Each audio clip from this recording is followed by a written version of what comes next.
সুযোগ তো সবসময় থাকে, চেষ্টার আমাদের কোনো কমতি থাকে না। ইনশাল্লাহ হয়তোবা এবার আমরা ভালো কিছু করব। ট্রফি জিনিসটা এটা আমার মনে হয় যে অবশ্যই এটা একটু ভাগ্যেরও একটু সহায়তা লাগে।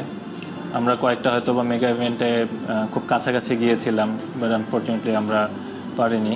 But there is another opportunity coming up, inshallah, next month. Support us, inshallah. We'll try to do everything we can.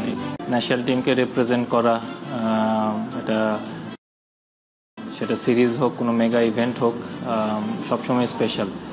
যখন জার্সিটা পরি বা জার্সিটা নতুন জার্সি পাই, it always feel really good. এই ক্যারিয়ার কম বেশি ছিল।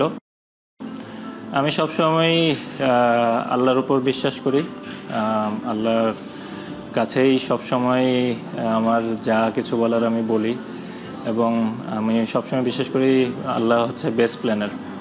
এবং আমার ভালো সময় খারাপ সময় সব কিছুরই একটা শিক্ষণীয় বিষয় থাকে, এটাই আমি বিশ্বাস করি। এবং আলহামদুলিল্লাহ, হ্যাঁ, 2022 ওয়ার্ল্ড কাপে যখন আমি T20 ওয়ার্ল্ড কাপে যখন আমি ছিলাম না, আই ফেল ব্যাড। আমার কাছে মনে হয়েছিল প্রবাবলি আমি টিমে থাকতে পারতাম, বাট এনি হাউ হয়নি, এবং ওটার জন্য আমার কোনো হার্ট ফিলিংসও নেই। আমি সবসময় আলহামদুলিল্লাহ, আমি সবসময় যেটা বলি যে টিমের জন্য যতটুকু আমি করতে পারি, আমার প্রেজেন্স দিয়ে হোক বা আমার পারফরমেন্স দিয়ে হোক, আমার এক্সপিরিয়েন্স দিয়ে হোক, আমি আমার সর্বোচ্চটাই সবসময় আমি নিংড়ে দিই।